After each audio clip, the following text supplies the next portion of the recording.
उत्तर आहे.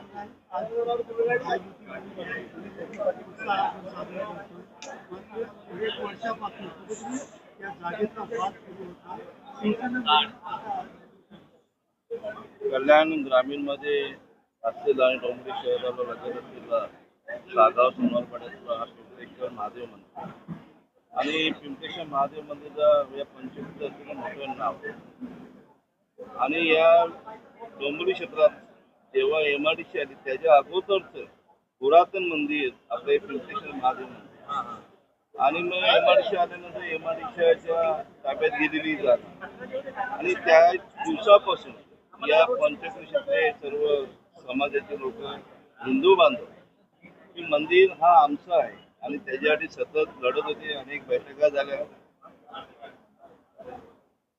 राज्याच्या धर्तीवर अनेक बैठका झाल्या. या कल्याण लोकसभेचे लाडके खासदार सन्मानित एकनाथजी शिंदे साहेब, आधीचे माजी राज्यमंत्री सन्मानित रवींद्रजी चव्हाण साहेब, ज्येष्ठ नेते जगन्नाथ पाटील साहेब आणि इथले सर्व पदाधिकारी आणि ट्रस्टीचे सर्व ट्रस्टीगण वारंवार राज्य सरकारकडे मागणी करत होते की पिंपळेश्वर महादेव मंदिर जागा आहे आणि ही आमचीच आहे. पण आंदोलनं झाली, उपोषणं झाली अनेक वेळा.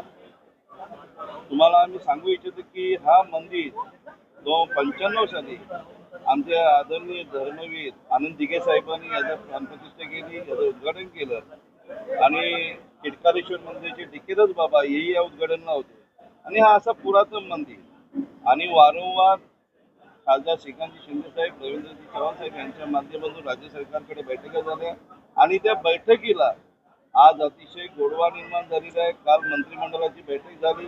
महाराष्ट्र राज्याचे लाडके मुख्यमंत्री देवेंद्रजी फडणवीस साहेब, महाराष्ट्र राज्याचे लाडके माजी मुख्यमंत्री आणि आताचे उपमुख्यमंत्री आणि तमाम लाडक्या बहिणीचा लाडका भाऊ सन्माननीय एकनाथजी शिंदे साहेब आणि MIDCचे उद्योग मंत्री सन्माननीय उदयजी सामंत साहेब या सर्व कॅबिनेट बैठकमध्ये हा विषय आला आणि तो तातडीने मंजूर केला. त्यामुळे या कल्याण ग्रामीण असेल, डोंबिवली क्षेत्रातले असेल, या पंचक्रोशीतले सर्व लोक असतील, हिंदू भाविक असतील, हिंदू नागरिक असतील, सर्वांना आज आनंदाचा सण आहे आणि त्यामुळे भारतीय जनता पार्टी शिवसेना आज आम्ही दोन्ही मिळून आज महाआरती केलेली आहे. अतिशय आनंदाचा उत्साह आहे.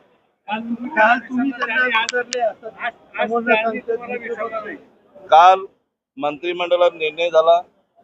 मी भारतीय जनता पार्टीचे जिल्हाध्यक्ष सन्माननीय नंदूजी परब साहेबांना कॉन्टॅक्ट केला होता. नंदूजी परब साहेब आणि त्याची संपूर्ण टीम अलिबागला प्रशिक्षणासाठी गेले होते.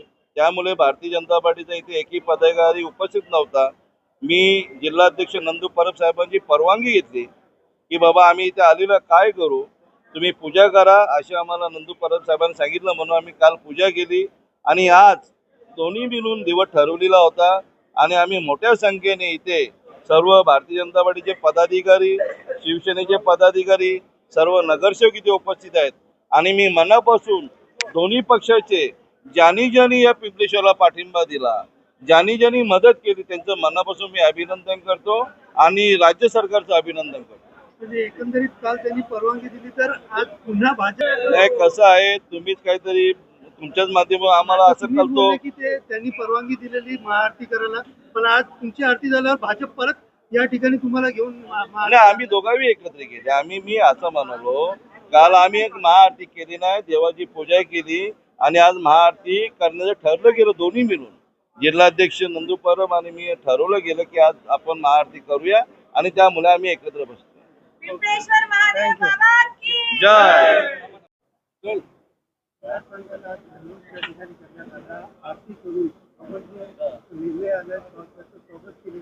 मात्र काल शिवसेनेने या ठिकाणी अशा प्रकारची आरती केली.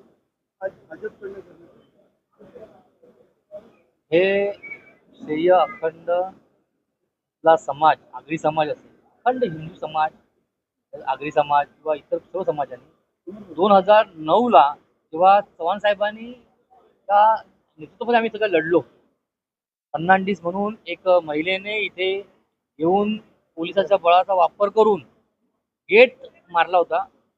मी त्यावेळेपासून मला आठवतं की चव्हाण साहेबांनी अगदी खूप एकदम नेतृत्व एकदम प्रामुख्याने त्यांनी नेतृत्व घेऊन हा विषय घेऊन राहिला होता. त्यावेळी बऱ्याच घडामोडी झाल्या. आपल्याला काही माहिती असेल की पोलीस आणि त्या जे फडणवीस मॅडम होती तिनं अगदी दिल्लीवरनं सेटिंग लावली होती. पण इथले जो समाज आहे सगळं अकल हिंदू समाज आणि चव्हाण साहेब ते नेतृत्व करत होते त्यांच्या मार्फत जेव्हा आम्ही लढलो आणि आज त्या लढाईचं पूर्ण आम्हाला सर्वांना अकल हिंदू समाज म्हणजे शिवसेना नाही भाजपा नाही अकल हिंदू समाजाचा आज हा विजय झालेला आहे. यामध्ये चव्हाण साहेबांचं नाव यासाठी घ्यावं लागतं मला की कारण या प्रत्येक लढ्यात ते वेळोवेळी उभे होते. अगदी ती कॅबिनेटमधली नारायण साहेबांची जी बैठक असून दे किंवा इतर छोट्या छोट्या गोष्टी सुद्धा इथले जे ट्रस्टीचे ट्रस्टीचे जे माणसं आहेत त्यांची चर्चा करून त्याविषयी बोलणं त्या पुढे काय केलं पाहिजे ही रणनीती आखली गेली ही चव्हाण साहेबांच्या नेतृत्वात आखली गेली म्हणून त्यांचं नाव घेतोय. आणि हे श्रेय म्हणजे अतिशय प्रामुख्याने म्हणाल तर यामध्ये समाजाचा विजय झालेला आहे. अकल हिंदू समाजाचा विजय झालेला आहे. म्हणून सगळ्यांना शुभेच्छा आणि म्हणून हा जल्लोष आणि आरती करण्यात येते. आज युती दिसत आहे. युतीच आहे ना आमची. जो निर्णय दिलेला आहे काय निर्णय? मी तर पहिल्यांदा कल्याण डोंबिवलीतल्या प्रत्येक हिंदूला आज खूप खूप शुभेच्छा देऊ इच्छितो.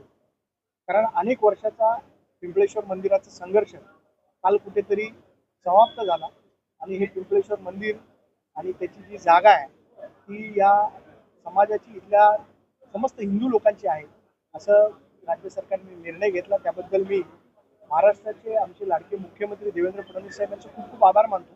कारण हा जो संघर्ष आहे त्या संघर्षासाठी इथले जे आमचे नेते आहेत रवींद्र चव्हाण साहेब त्यांचा खूप मोठा या संघर्षामध्ये वाटा आहे. कारण 2009 ते 2012ला जेव्हा या ठिकाणी मोठ्या प्रमाणात अतिक्रमण करण्याची वेळ आली होती तेव्हा पोलिसांच्या बंदुका धरून तेव्हा आमची सत्ता नव्हती भारतीय जनता पार्टीची सत्ता नव्हती किंवा शिवसेनेची सत्ता इथे नव्हती तेव्हा काँग्रेस राष्ट्रवादीची या भागामध्ये सत्ता होती आणि सत्तेचा दुरुपयोग करून त्यांनी या मंदिराच्या जागेवर अतिक्रमण करण्याचा प्रयत्न केला आणि तेव्हा रवींद्र चव्हाण साहेब एक खंबीर नेत्यासारखे इथे उभे राहिले आणि तो त्यांचा जो हेतू आहे तो हाणून पाडला. त्याच्यामुळेच गेल्या 15 वर्षाचा जो संघर्ष आहे तो या भारतीय जनता पार्टीने इथे जो प्रामुख्याने आज काल म्हणजे संपवला आहे. आणि मला तर असं सगळ्यांना सांगायचं आहे की पिंपळेश्वर मंदिर आणि त्याची जागा ही तर झाकी आहे. दुर्गाडी आणि मलंगड आता बाकी आहे. एवढंच आमच्यासाठी पुढचा उद्देश आहे आणि त्याच्यासाठी रवींद्र चव्हाण साहेब यांच्या नेतृत्वाखाली आम्ही काम करतो. आज शिवसेना आणि भाजप दोन्ही पक्षाचे लोक एकत्र अरे आमची युतीच आहे ना. महाराष्ट्रामध्ये युती आहे सगळ्याकडे युती आहे महापालिकेत युती आहे. काल ते विसरले असतील पण आज आम्ही त्यांना विसरलो नाही. आम्ही सगळे एकत्र आहोत. तुम्ही असं कशाला भेदभाव करता आमच्यामध्ये कुठलाही भेदभाव नाही. आमची युती म्हणजे ती अटूट आहे. तुम्ही त्याला बिलकुल काळजी करू नका. आम्ही आमच्या नेत्यांच्या नेतृत्वाखाली काम करतो.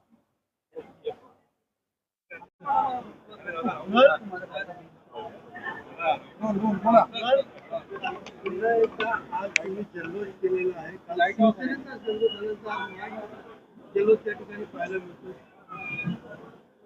मी त्याला शिवसेना किंवा भाजप असा भेद करत नाही. कालही लोकांनी आरती केली. त्यांचा हेतू शुद्ध की गेली अनेक वर्ष या पिंपळेश्वर महादेव मंदिराची जागा त्याचा वाद सरकार दरबारी होता आणि कालच मंत्रिमंडळाने हा निर्णय केला.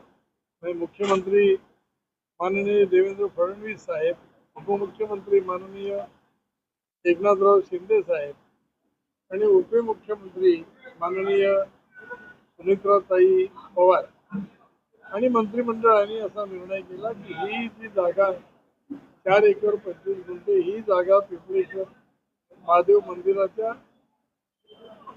ही त्यांना द्यायची. हा अतिशय चांगला निर्णय मंत्रिमंडळाने केलाय. त्यामध्ये निर्णय करताना पक्षभेद अशी भावना सरकारची नव्हती आणि आजही नाही. तर खूप दिवसाचा लढा जो चालला होता आणि याकरता या भागातल्या प्रतिनिधींनी लोकांनी जे त्याच्यामध्ये लक्ष घातलं त्यामुळे हे मिळालेलं यश आहे. जसं की हे आमदार राजेश मोरे, खासदार श्रीकांत शिंदे आणि आमचे प्रदेशाचे अध्यक्ष माननीय रवींद्र चव्हाण या तिघांनी मिळून सरकारकडे जी रद्दबातली केली त्याला आलेलं यश आहे. हे यश खूप मोठं आहे. तेव्हा तुम्ही जे म्हणालात की काल शिवसेनेची महाआरती झाली, आज तुमची, आमची नाही, सगळ्या लोकांची मिळून ही महाआरती आहे असं मी मानतो. एवढंच. हा इतिहास संघर्षाचा, हा इतिहास श्रद्धेचा आणि डोंबिवलीकरांच्या अस्मितेचा. आज आपण बघितलं असेल या ज्या ठिकाणी मोठ्या संख्येने सर्व भाविक उपस्थित आहे, कारण आज या जागेला खऱ्या अर्थाने न्याय मिळालेला आहे. आमचे रवींद्र चव्हाण साहेब यांच्या पाठपुराव्यामुळे आज या ठिकाणी या जागेला खऱ्या अर्थाने न्याय मिळाला आणि 2012 पासून या जागेवरून वाद सुरू होते आणि आज खरंच ही जागा आपल्याला मिळालेली आहे आणि खरंच सर्व कॅबिनेट मंत्र्यांचे आणि आमच्या दादा रवींद्र चव्हाण साहेबांच्या मनापासून आम्ही सगळ्या महिला आभार मानतो.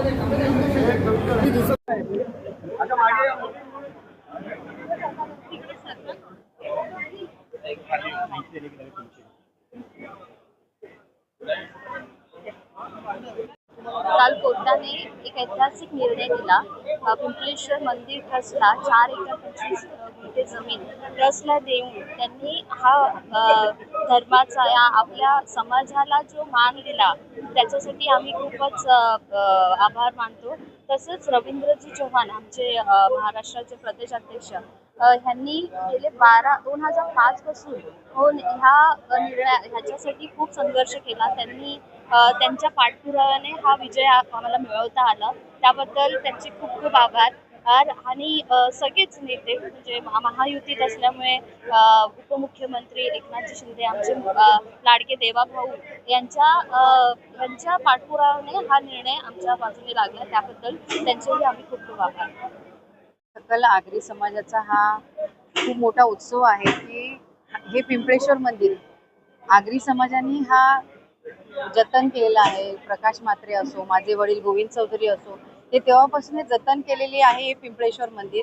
आणि त्या पिंपळेश्वर मंदिराला आज मुख्यमंत्री देवेंद्र फडणवीस असो किंवा उपमुख्यमंत्री आमचे नेते एकनाथजी शिंदे असो, आपले सुनेत्रा पवार असो, ह्या लोकांच्या पाठपुराव्याने आज ह्या पिंपळेश्वर मंदिराला जीर्णोद्धारासाठी एवढा मोठा निधी आलेला आहे.